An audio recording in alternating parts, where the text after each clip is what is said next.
My name is चंदन है। हाँ जी। मैं 12th में पढ़ता था, मतलब 12th हो गई है मेरी। अच्छा जी।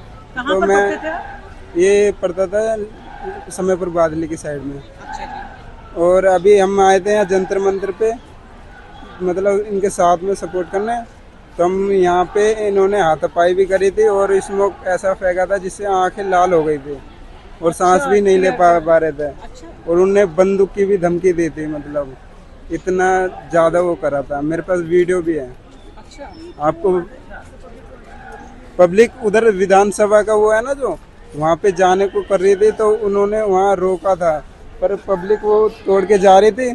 फिर उसके बाद उन्होंने हाथापाई करने लगे, स्मोक स्मोक फेंके, डेंजर डेंजर। फिर उससे, स्मोक था। हाँ, उससे सांस नहीं ले पा रहे, तो आंखें लाल हो रही थी फिर। और सबको लाठी चार्ज, और लेडीज़ों को भी। और लेडीज़ बहुत सी तो वहाँ बेहोश बेहोश हो कौन गए से थे। रंग का स्मोक था? वो ये तो नहीं पता, वाइट कलर का ही था, मतलब बहुत लंबा सा ज्यादा था। था, धुंधला था। हाँ, काफी ज्यादा धुंधला हो गया था, किसी को कुछ दिख नहीं रहा था उस टाइम। अच्छा। सबकी आंख लाल हो रही थी, तो सब भग रहे थे और वो लाठी चार्ज करने लग गए थे। तो आपको भी चोट लगी है? मेरे यहाँ एक आधा लाठी लगे, ज्यादा नहीं। और बाकी लेडीज भी थी वहाँ पे, एक दो को जो है डैमेज हो गया ज्यादा। उनको भी लगी है? हाँ, वो हॉस्पिटल गए हैं। अच्छा, तो लेडी इतनी कांस्टेबल तगड़ी, भी थी? हाँ हाँ, लेडीज कांस्टेबल थी, पर वो कुछ नहीं कर रहे थे। जेंट्स जो है वो ज्यादा हाथापाई कर रहे थे वहाँ पर। ये तो जो औरतों के साथ जो हाथापाई हुई है वो भी आदमी- जेंट्स नहीं करी है। काफी ज्यादा हाथापाई जिसे कहते हैं। अच्छा, आपके बहुत। पास वीडियो भी है? हाँ, वीडियो भी है। आप दिखाएंगे? हाँ, देख सकते हो आप। आपका फोन अभी टूटा है? हाँ, ये अभी टूट गया था। ये देखो, फोन भी टूट गया था हाथापाई के चक्कर में।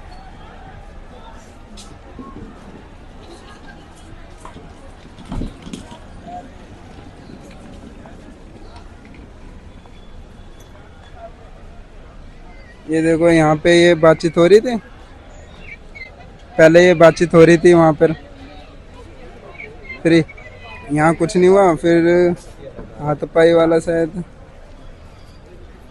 यहाँ से यहाँ आए थे हम, फिर आगे। फिर यहाँ बातचीत हुई थी, मतलब वो आए थे, सुरेश चंद्र नाम है ना उनका, जब वाले वो आए थे। फिर यहाँ स्मोकिंग फेंके थे, यहाँ लोग भाग रहे हैं। ये सबकी आंखें लाल हो रही थी और सांस कोई नहीं ले पा रहा था, तो भाग रहे थे। ये देखो, ये वाइट वाइट स्मोक दिख रहा है आपको? ये सारे में स्मोक हो रखा है। ये डेंजर वाला स्मोक है, जिससे आंख लाल हो रही थी और मतलब सांसें भी नहीं ले पा रहे थे लोग बाग। ये सब मुंह पे कपड़ा बांध रखा है। अच्छा। और इन्होंने बंदूक की भी वो धमकी दी थी। ये देखो, इसमें होगा शायद।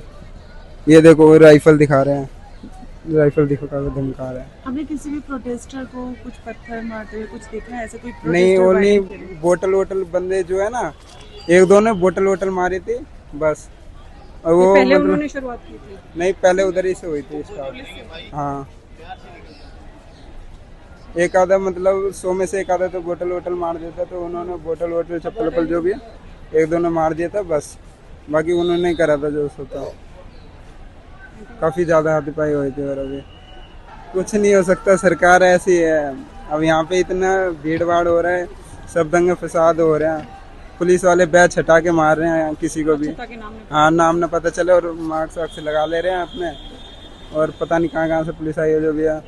आपको लग रहा है यहाँ पे कुछ गुंडे भी घूम रहे हैं ताकि? हाँ, गुंडे हैं। जब बैच नहीं लगा रखा तो गुंडे ही हैं एक तरीके से। और क्या, क्योंकि आपके साथ भी कुछ हुआ है? जी बिल्कुल, मेरे यहाँ पर डंडा लगा है, इतना नहीं है लेकिन हल्का लगा है। लेकिन मेरे सामने जो बहुत से लोग जख्मी हुए हैं, वो इस तरीके से जख्मी हुए हैं कि मैं एक्सप्लेन नहीं कर सकता। एक शख्स की पूरी आंख अंदर चली गई, यूं डंडा मारा पुलिस वाले ने। मेरे पास वो है, वीडियो है, फ़ोन ऑफ है, मेरा फ़ोन ऑफ है एक्चुअली। मैं रात से यहीं हूँ प्रोटेस्ट में, तो मौका नहीं मिला चार्ज करने का। कम से कम 2 से ढाई घंटे कंटिन्यू लाठी चार्ज कराए मैंने। 2-3 घंटे? 2-3 घंटे कंटिन्यू।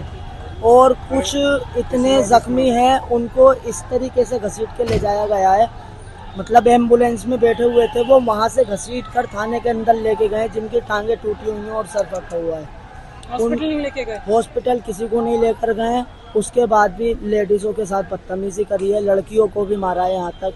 आदमी काफी- मेल कांस्टेबल ने नहीं, हाँ मेल ने मारा है, साथ में खड़ी हुई थी लेकिन मारा सभी मेल कांस्टेबल्स नहीं है, लड़कियों को भी और आदमियों को भी।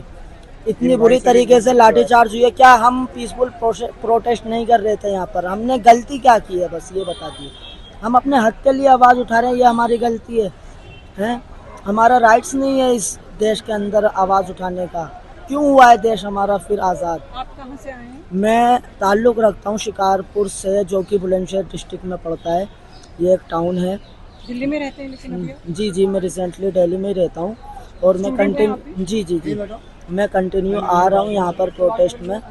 और मैंने आज एक चीज़ देखी है कि इन लोगों ने पहले से ही सब कुछ प्लान करके रख रखा था। एक तो होता है कि अगर हमारी तरफ से कोई गलती हुई है तो वो लाठी चार्ज करेंगे, लेकिन प्रोटेस्ट शुरू होने से पहले इन्होंने अपने डंडे वंडे मंगा लिए, सारी चीज़ें रेडी कर ली। इस तरीके से वो खड़े हुए थे कि ये लोग आगे आएंगे और हम इनको मारेंगे। हाँ, उनकी पूरी ऑलरेडी, क्योंकि इनके जो अब्बाजी ऊपर बैठे हुए हैं उनका डायरेक्ट ऑर्डर है। जो दिल्ली सरकार है ना, ये सबसे बड़ी दिल्ली सरकार यही है जिसको सिर्फ धर्म के नाम पर बांटकर वोट लेने से मतलब है। उसका अभी आपको क्या लगता है कि सोल्यूशन क्या है, कैसे ये इसका सॉल्यूशन ये है कि धर्मेंद्र प्रधान को रिजिग्नेशन लेटर देना होगा। यही हर एक युवा की मांग है। और सबसे बड़ा जो प्रोपगंडा इनका फेल हुआ है वो इस प्रोटेस्ट में ये हुआ है कि यहाँ पर तमाम कास्ट के तमाम धर्मों के लोग एक प्लेटफॉर्म पर खड़े होकर एक ही आवाज़ उठा रहे हैं, क्योंकि मोदी जी कभी नहीं चाहते कि सारे धर्म एकजुट हो जाएं, एक प्लेटफॉर्म पर आ जाएं।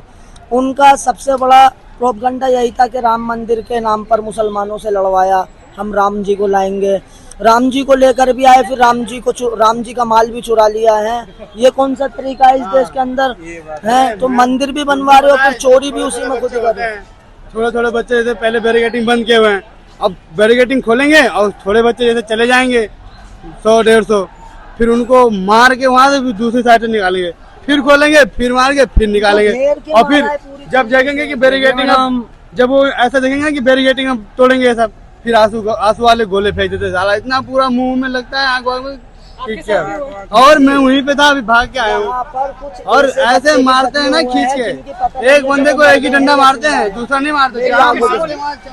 कुछ स्टूडेंट्स इस तरीके से भी जख्मी हुए हैं कि उनकी पता नहीं है कि वो जिंदा हैं या मर गए हैं। एक बंदे का पूरा हाथ ही फट गया, पसीने में सर में डंडा मारा उसके, और उसकी नब्ज बिल्कुल हाथ की बंद थी जिस वक्त वो आया एम्बुलेंस के पास।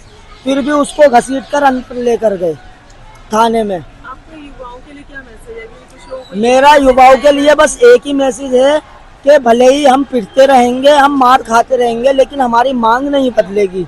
हम फिर से प्रोटेस्ट करेंगे और फिर से एक तारीख मुकर्रर करेंगे कि हम संसद जाएंगे। हम संसद जाएंगे जरूर, और हम धर्मेंद्र प्रधान का इस्तीफा लेंगे जरूर। आप जा करके देख लो, जिन के पास नंबर प्लेट है उनका नाम लिखा है, वो एक भी लाठी नहीं छोड़े।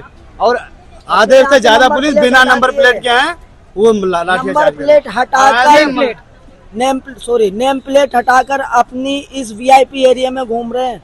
हमारे लिए उन्होंने माइक पर ये अनाउंस किया कि ये वीआईपी एरिया है, यहाँ से हट जाएं। मतलब वो वीआईपी लोगों के लिए एरिया हो गया। इसका मतलब साफ मैसेज ये है कि हम लोग गरीब हैं, हम छात्र, हम कोई वीआईपी नहीं है, हम कीड़े मकोड़े हैं इस देश के अंदर। हमें सिर्फ अभी तक दबाया जा रहा है और दबाते रहेंगे ये छात्र। मैं अपने देश को आज़ाद नहीं मानता हूँ। मैं खुद मुस्लिम हूँ, लेकिन मैं जय भीम का, जय श्री राम का, जय हिंद का, भारत माता की जय का सबके नारे लगाता हूँ मैं।